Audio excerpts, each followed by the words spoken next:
In a small, art-laden alley in the heart of a bustling metropolis, Malik stood before the door of an upscale gallery. The vibrant paintings and sculptures adorning the windows outside were framed with pristine precision, each piece seemingly commanding the viewer's attention with the kind of power that Malik had dreamed of possessing.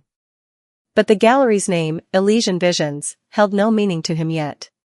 He was just a hopeful artist, a black man trying to break through into a world that often dismissed people like him. He tugged at the sleeve of his faded jacket, a nervous habit he'd developed over the years, and walked in. The gallery smelled of fresh paint and polished floors, and the faint hum of classical music reverberated off the high ceilings. The gallery owner, a tall man with salt and pepper hair and an air of pretentious superiority, stood behind a desk, scanning through a tablet as if he was the king of this domain. "Can I help you?" The man's voice was sharp, dismissive almost immediately. He barely glanced up from his screen, his gaze briefly flicking over Malik's worn clothes and nervous posture.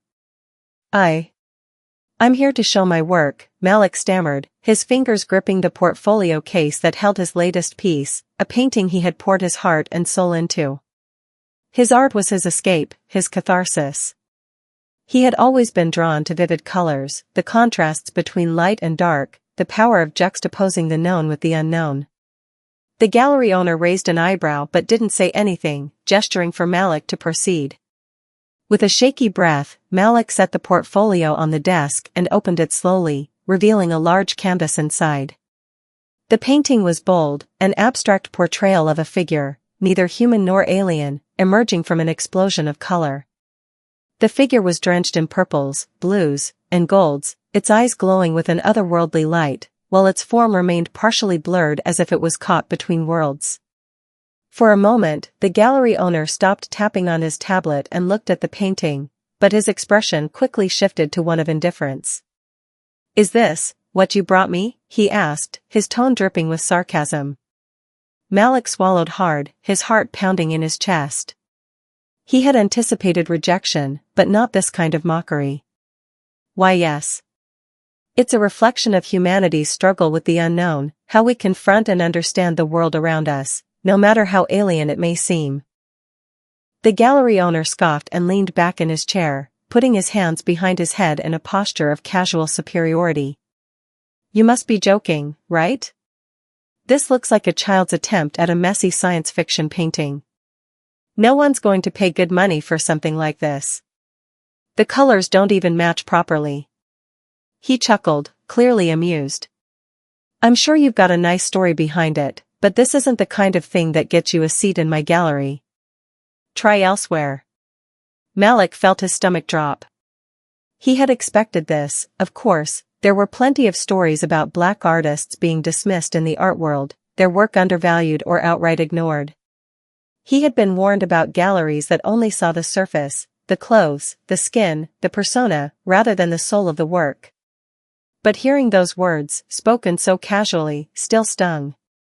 He felt small, as if his dreams were being crushed underfoot. I thought you might appreciate the meaning behind it," Malik said, his voice barely above a whisper. He wanted to say more, to tell the gallery owner about the painstaking hours he had spent creating the piece, how the colors were not chosen randomly but with purpose. How it symbolized humanity's resilience and strength in the face of an unknown universe, how each stroke told a story of overcoming adversity, of healing. But the words wouldn't come. The gallery owner waved his hand dismissively. "Meaning? Sure, it has meaning. But nobody cares about that. Art is about selling, not about whatever philosophical message you're trying to convey." He turned his gaze back to his tablet, signaling that the conversation was over. Malik stood there for a moment longer, staring at the cold, indifferent figure across the desk. He wanted to argue, to fight back, but he had learned long ago that arguing with people like this rarely got you anywhere. Instead, he simply closed his portfolio and turned to leave, his heart heavy with defeat. As he stepped out into the brisk afternoon air, the weight of the rejection pressed down on him. The bright sunlight streaming through the alley felt blinding after the dim interior of the gallery. He could hear the bustle of the city around him, but it all felt muffled, distant. How many more doors would be slammed in his face? How many more people would dismiss his work just because of how he looked? He walked away, trying to ignore the sting of failure. The world of art had always been a difficult one to break into for people like him. And today, it had been proven once again. But Malik had a secret he had never shared with anyone, not even his closest friends. He knew something the gallery owner didn't. He knew that the paint he used in his works, the unique pigments that gave his art its radiant glow, were rare, more rare than anyone could imagine. Some of the pigments were sourced from materials so obscure, so valuable, that they were practically unheard of. Malik couldn't stop thinking about the gallery owner's dismissive words as he wandered through the city streets. His feet moved almost automatically, taking him through winding alleyways and past the faces of strangers who were too busy to notice him. The world around him seemed to move in slow motion, the noises of the city fading as his mind replayed the encounter over and over again. It wasn't the rejection that bothered him most. He had experienced rejection before, from both people and institutions, and had learned how to shoulder the burden of disappointment. No, it was the complete and utter dismissal of his work. The way the gallery owner had looked at him, at his painting, as though they were nothing more than a fleeting distraction. To be so reduced to nothing, a mere afterthought in the eyes of someone who didn't see the potential, the raw talent, the sheer amount of emotion Malik poured into each stroke, was the real sting. Yet, there was something else that lingered in Malik's mind. Something that gnawed at him, like a whisper in the back of his mind that refused to be ignored. That painting, that piece had been more than just another creation. He had felt it when he painted it, a deeper connection to something greater, something beyond himself. It wasn't just an abstract work of art, it was a message, a revelation. He knew this, even if no one else did.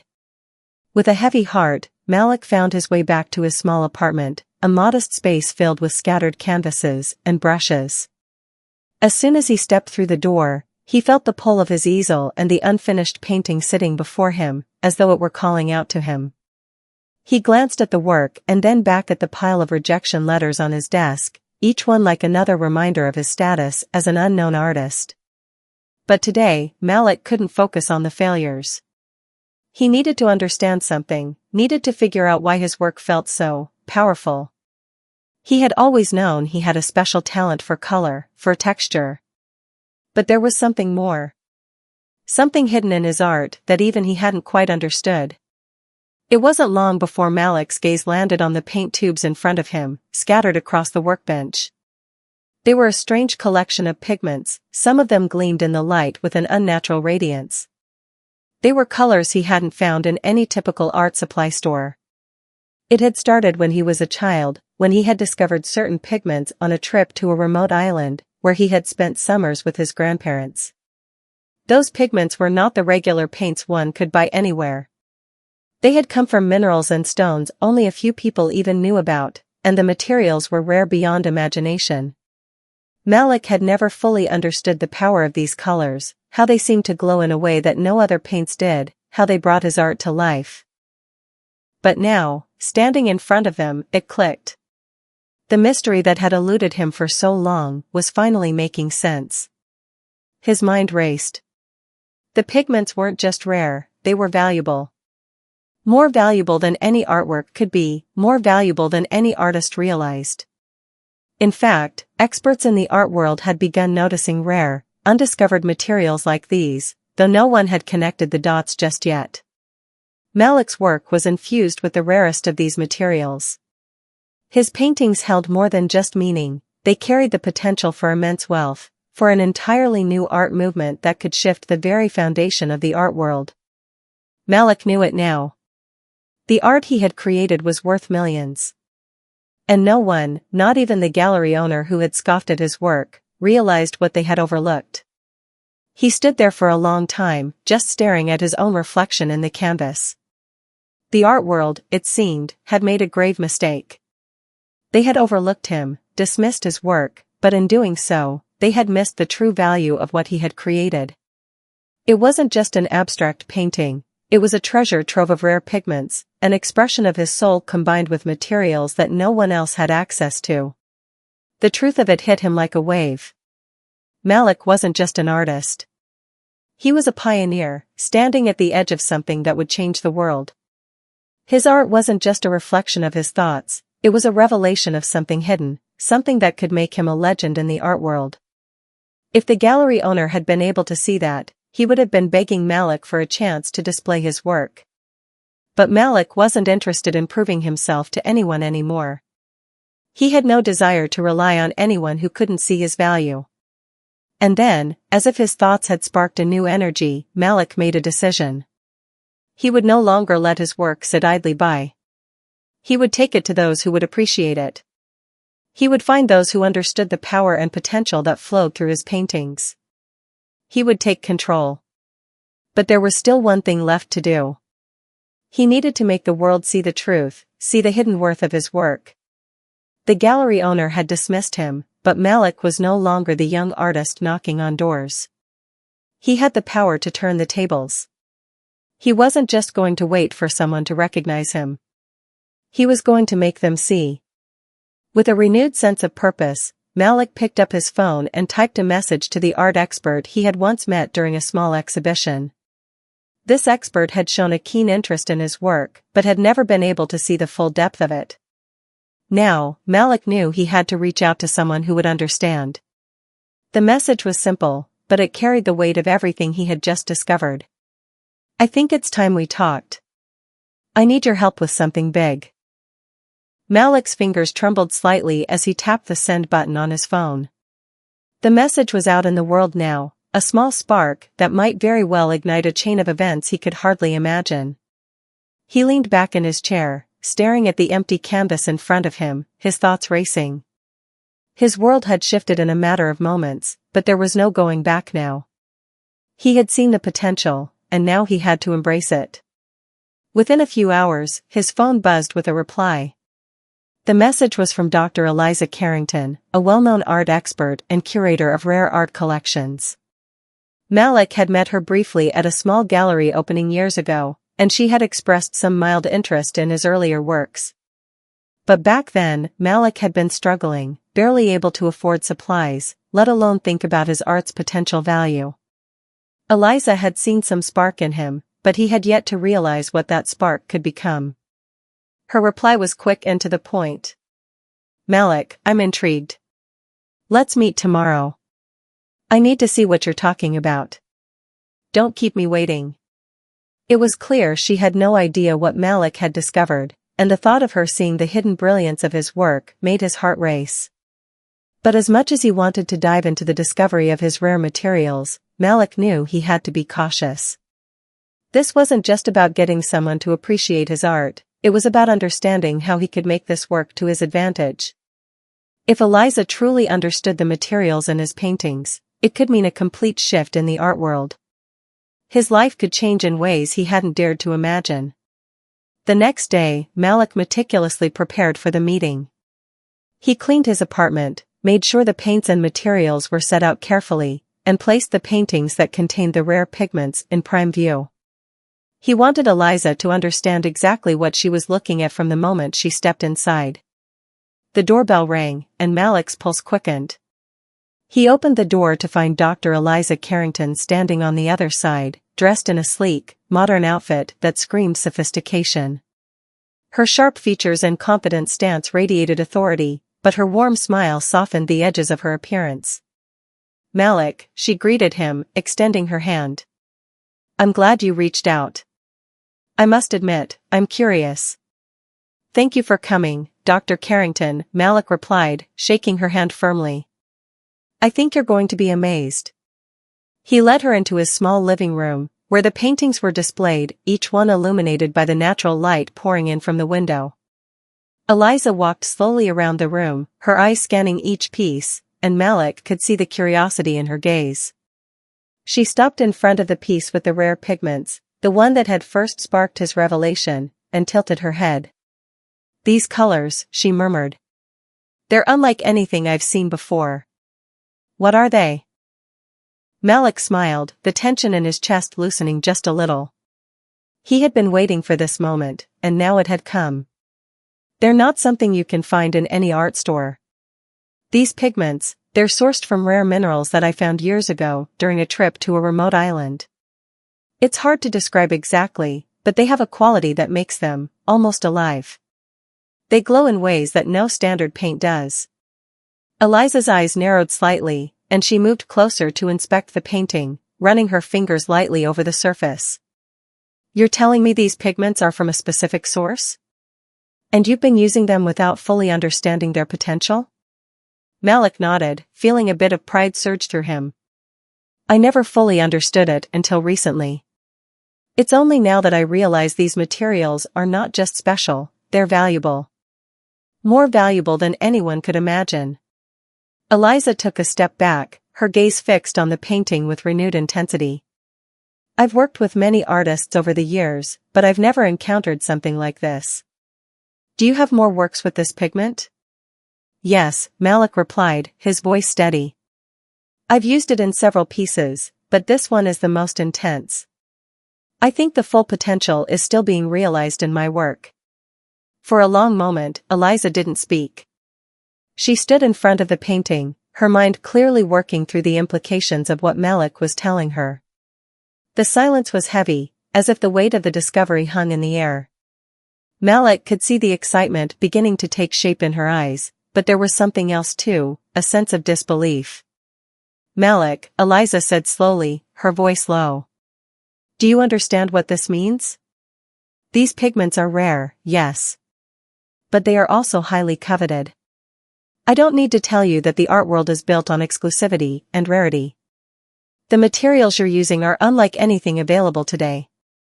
Malik's breath caught in his throat. You mean, my art? Your art is valuable in ways you couldn't have imagined, she continued, her voice filled with awe. But this isn't just about your work. It's about what you have here, the rare pigments, the potential for something entirely new in the art world. If we present your art in the right way, it could change the landscape of the entire industry. Eliza turned to him, her gaze now filled with excitement. Do you know how much this could be worth? With the right exposure, the right collectors, this could be worth millions. Your paintings could lead an entire new movement in art. And you, Malik, could be at the center of it. The words hung in the air, and Malik's mind spun. For years, he had struggled, scraping by, surviving off small commissions, and living in an apartment filled with the remnants of rejection. But now, Eliza's words seemed to offer a glimpse of a future that was far beyond anything he had ever dreamed. His work, his art, wasn't just another creation. It was a treasure trove of potential, a glimpse into a new era of artistic expression. The rarity of his materials, combined with his unique perspective, had placed him at the forefront of a movement that could reshape the art world. But as the realization began to settle in, Malik knew he had to think carefully. This wasn't just about fame or fortune, it was about control. If Eliza was right, he needed to take the reins. The art world had turned its back on him before, and he wouldn't let them make the same mistake again. How do we move forward? Malik asked, his voice firm now, the weight of the moment fully sinking in. Eliza smiled, a gleam of understanding flashing in her eyes. Leave that to me. But remember, Malik, the art world doesn't always play fair. You need to be strategic. We'll need the right partners, the right exposure. And when the time comes, you'll have to decide if you want to be the one to lead the charge or if you want to sit back and watch it happen. Malik nodded, already thinking ahead. He wasn't going to sit back.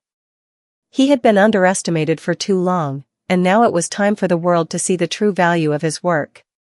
His art, his story, would become something far more powerful than anyone could imagine. Eliza led him to the back of the gallery, away from the bustling crowd of art patrons and collectors. The private office was a stark contrast to the open, airy space of the gallery floor, dimly lit, quiet, and filled with the scent of expensive leather. Eliza motioned for Malik to sit. The collectors are lining up, but I'm afraid the interest isn't all genuine, she began, her tone low. There are people who want to take control of your work, to monetize it in ways that don't respect you as an artist. I've seen this happen before, where the artist gets pushed aside, their vision co-opted for profit. And right now, you're at risk of becoming a commodity. Malik felt a knot form in his stomach. He had suspected something like this might happen, but hearing Eliza confirm it made his blood run cold. The art world had never been kind to the creators who had no power, no voice. It was a world where the wealthy and the influential pulled the strings, and the artists were just pawns in their game. What do you mean? Malik asked, his voice quiet but firm. I thought we were going to showcase my work, get it the attention it deserves. You said this could change everything. Eliza's eyes darkened. It can change everything, Malik. But the wrong people are circling, and they see you as nothing more than a means to an end. They'll use your art to make themselves rich and famous, while you get nothing but scraps. She leaned forward, her voice dropping to a whisper. I'm telling you this because I believe in your work. But I need you to understand what's at stake. You have the power to make the decisions now. You can control how your art is presented, who sees it, and how it's sold. But if you don't take charge, others will take it from you. Malik's mind spun. He had spent so many years in the shadows, barely scraping by. Now, after all his struggles, his work had value. Real value. And yet, the very thing that he had worked for, the recognition, the fame, the respect, was threatening to be ripped away from him. His art was no longer just his own. It was a commodity that others were eager to exploit. He looked at Eliza, his eyes narrowing. So what do we do? Eliza hesitated for a moment, then reached into her bag and pulled out a contract. She slid it across the table to him. This is a partnership agreement, she said, her voice steady. It will ensure that you have control over your work. That you're compensated properly, that you're the one calling the shots. I've been in the art world long enough to know how it works. If you want to maintain your vision, you need to be smart. Sign this, and we'll make sure your art stays yours. Malik's gaze drifted over the contract, his eyes scanning the text carefully. It was straightforward, but there was a part of him that still felt uneasy. The art world was full of tricks, and even the most genuine offers could hide dangerous strings. But this partnership with Eliza felt different. She had proven herself to be a genuine ally, someone who understood the value of his work and wanted to see it succeed on his terms. He took a deep breath and signed the contract. I'm in, Malik said, his voice resolute. Let's make this happen. Eliza smiled, the tension in her shoulders relaxing. Good. This is just the beginning, Malik. Together, we'll take your art to places no one has ever imagined. As he stood up, ready to leave the gallery, Malik felt a surge of confidence. He had made the decision. He wasn't going to let anyone control his future, his work, or his vision. This was his moment, and he would not let it slip away. The power had shifted. Malik was no longer the underappreciated artist fighting for recognition. He was a force in the art world, and no one was going to take that from him. The next few weeks were a blur of meetings, phone calls, and late-night brainstorming sessions. Malik had gone from being an unknown artist to one of the most talked-about figures in the contemporary art world. His work, once dismissed as abstract and unimportant, was now considered revolutionary. He had something the art world had never seen before, paintings infused with rare, glowing pigments that seemed to transcend the usual limitations of art. But as Malik's profile rose, so did the pressure. He had taken control of his destiny, but with that control came the realization that his decisions would shape his future in ways he hadn't fully anticipated. He was now at the helm of his own success, and the path forward was both exhilarating and daunting. Malik sat at his desk one evening, sorting through invitations for exhibitions, interviews, and private viewings. He had the world at his feet, but the weight of it all felt heavier than he expected. For years, he had dreamed of this moment, of finally being recognized for his work. Now that it was happening, he had to navigate the complex web of expectations, egos, and power struggles that came with success. His phone buzzed, interrupting his thoughts. The message was from Eliza. Malik, I have an offer you need to consider. Meet me tomorrow. The brevity of her message left Malik with a sense of unease. What offer could she be referring to? The art world was full of opportunities, but it was also full of traps. He had already signed the partnership with her, and everything seemed to be progressing well. What more could there be? The next day, Malik met Eliza at a small, upscale cafe near the gallery. As soon as he sat down, he could tell something was off. Eliza's usually calm demeanor was tinged with an undercurrent of urgency. Malik, she began, her voice low, I've been approached by some high-profile collectors. They want to buy your entire collection, everything you've created, including future works. They want to control your output and how your art is marketed. They're willing to pay a fortune for it. It's a deal that would set you up for life. Malik felt a chill run down his spine. What are you saying? They want to own my work? Not just your work, Eliza replied. They want to own you as an artist. Your style, your future creations, your brand. Everything you create would be theirs. They're offering you financial security, fame, and access to an elite network of collectors. It's the kind of offer most artists only dream of. But it comes at a price. Malik stared at her, the weight of her words settling in.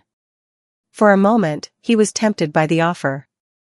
The idea of never having to worry about money again, of being recognized by the most powerful figures in the art world, it was the stuff of dreams. But something inside him recoiled. This wasn't what he had fought for. He hadn't struggled for years to finally create art only to have it stripped away and controlled by others. I don't want to be a commodity, Malik said, his voice firm. I don't want to be part of some collection of rare pieces for rich people to flaunt. I want my art to speak for itself, not be locked away in private collections. I want to make my own choices. Eliza's expression softened, but there was a trace of concern in her eyes. I understand, Malik. But think carefully. This is a once-in-a-lifetime opportunity. It could secure your future, give you the freedom to create without worrying about money.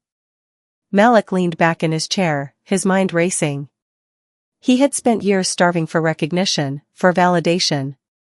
And now that he had it, he was faced with a choice that could define the rest of his life. The decision wasn't just about money or fame. It was about the integrity of his art, about staying true to himself and his vision. I appreciate the offer, Eliza, Malik said, his voice calm but resolute. But I'm not in this for security or status. I'm in this to create something real, something that speaks to people. I want to stay true to my vision, even if it means doing things my way. Eliza looked at him for a long moment before nodding slowly. I get it, Malik. I really do. It's a rare artist who can turn down that kind of offer. But remember, this decision will change everything. Once you turn down their offer, there's no going back. Malik didn't flinch. I'm ready for whatever comes next. As they parted ways, Malik felt a sense of clarity settle over him. He had made his choice. The art world was filled with temptation, but he wasn't interested in selling out. He had control now, and he was going to use that control to shape his own destiny. The next few months were a testament to Malik's determination. Instead of selling his art to the highest bidder, he focused on building a brand that was entirely his own. He launched an online platform where collectors could purchase his works directly from him, bypassing the traditional gallery system. He held private viewings for serious buyers, where he personally walked them through the stories behind each piece. Every interaction, every transaction, was centered around his vision, not someone else's. He also began to take on projects that were close to his heart, creating art that addressed social issues and themes that mattered to him. His works began to gain a following not just for their beauty, but for their depth and the passion behind them.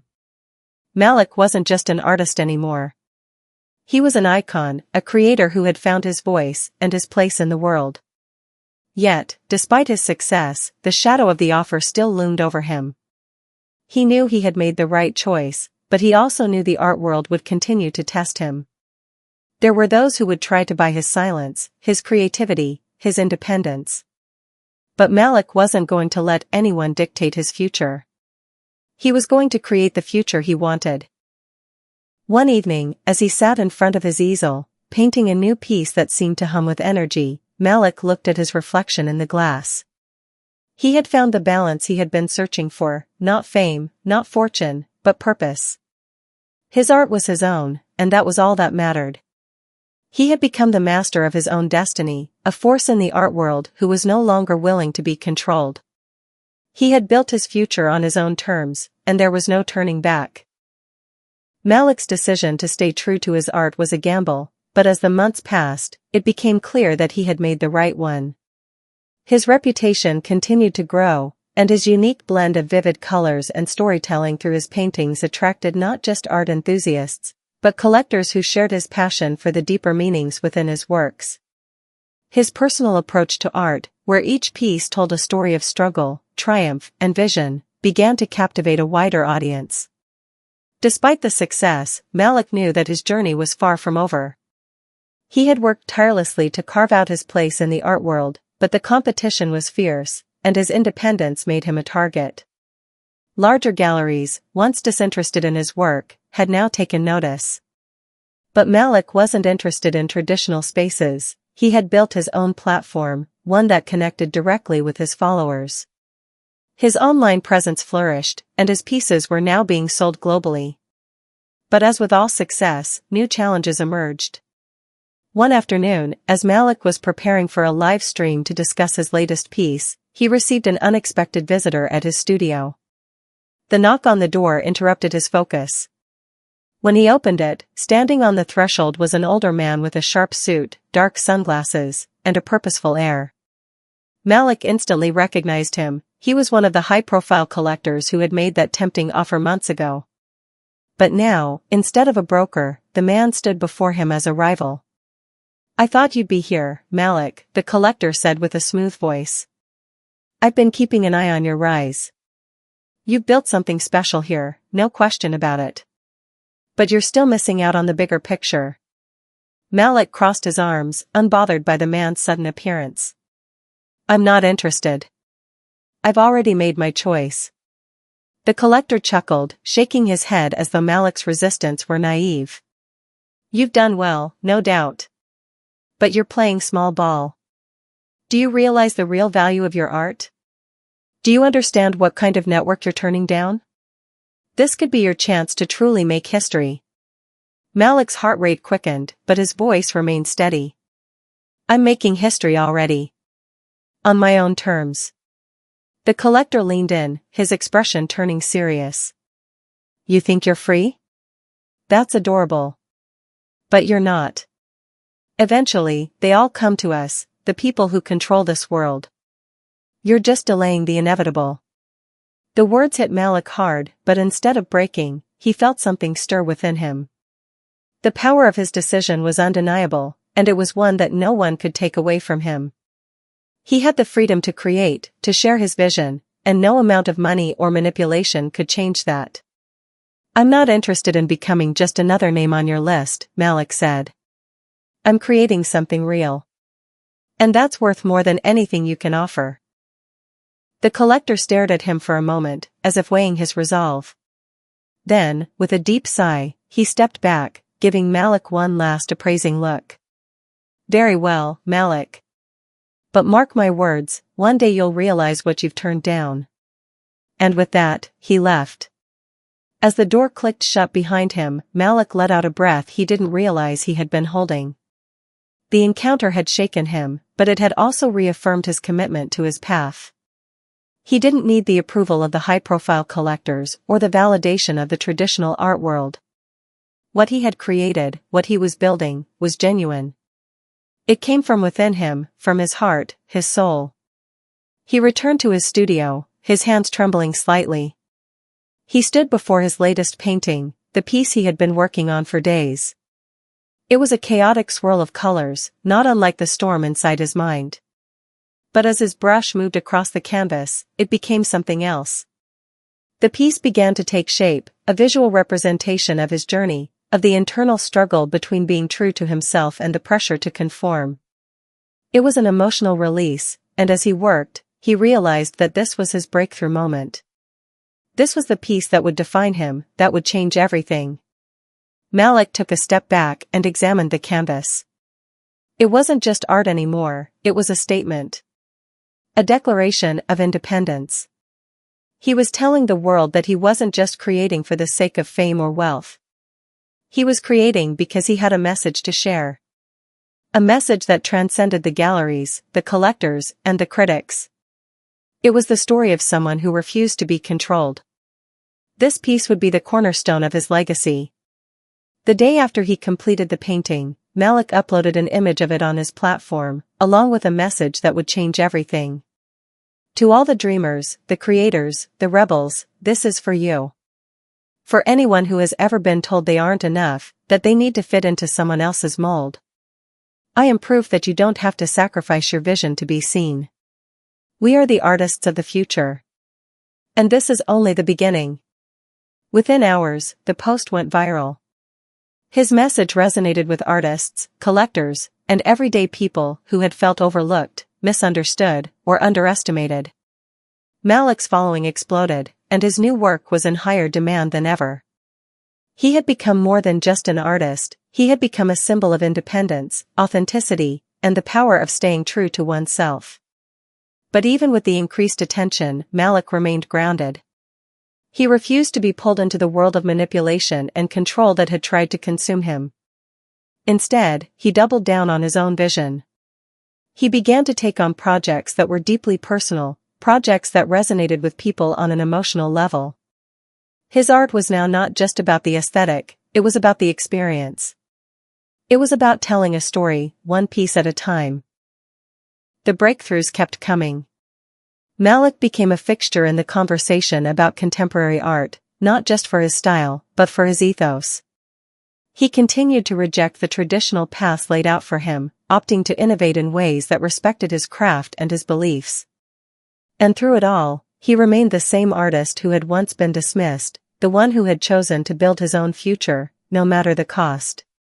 But the real breakthrough was this: Malik had finally realized the power of his art.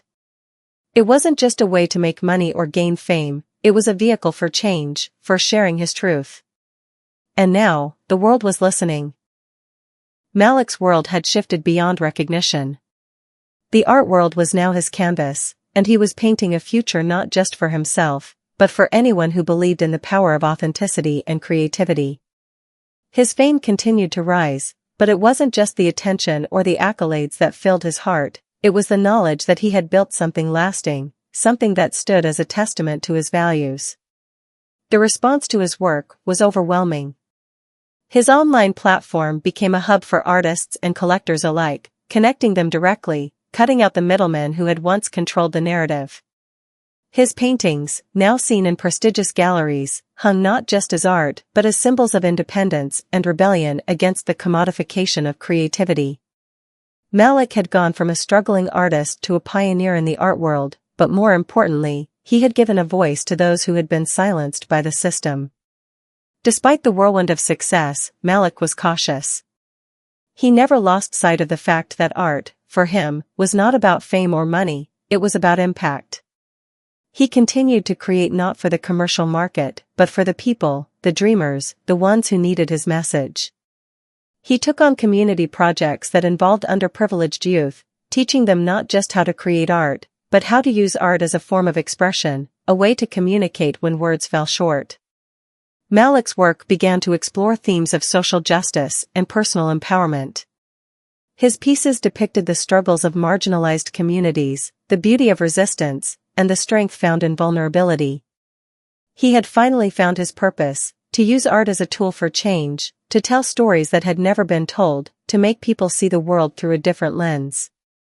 One evening, Malik was invited to speak at a prestigious art forum, where the world's most influential artists, curators, and critics gathered. It was an honor he never thought he would receive, and as he stood before the audience, he realized how far he had come. He was no longer the underdog, fighting for recognition.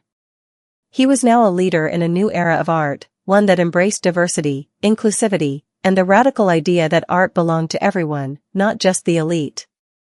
"I used to think that in order to be seen, I had to fit into a mold," Malik began, his voice calm but full of conviction.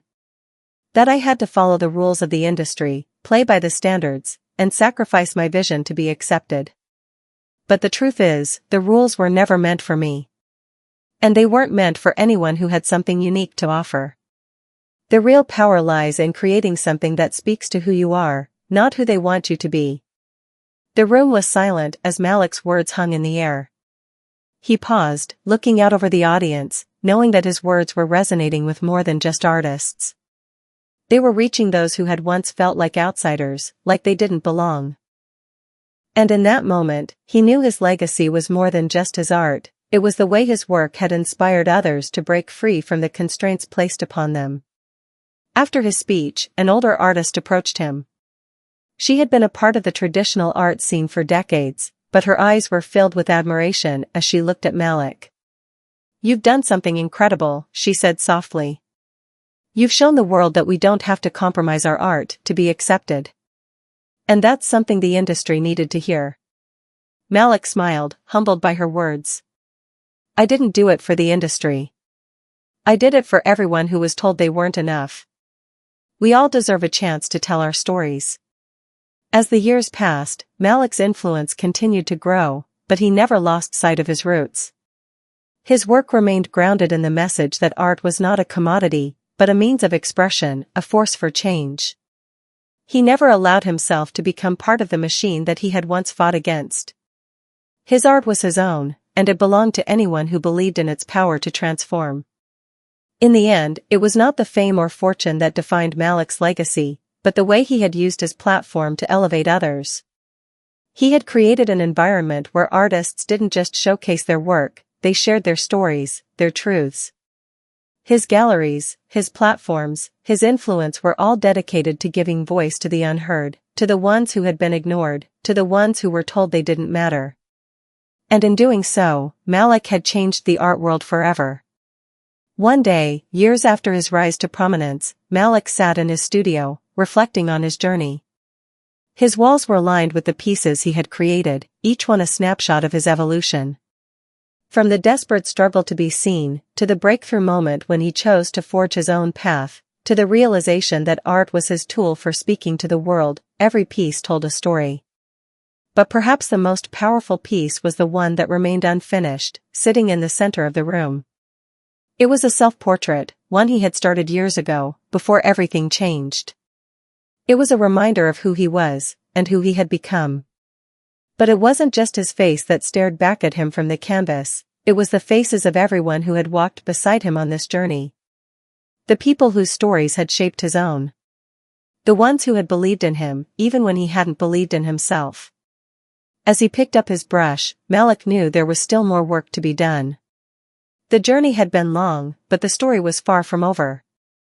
The world needed more voices. More art. More truth. And Malik was ready to keep telling his story, one stroke at a time. His legacy was not just in the paintings that hung on the walls, but in the movement he had sparked. He had shown the world that art could be more than just beauty, it could be a revolution.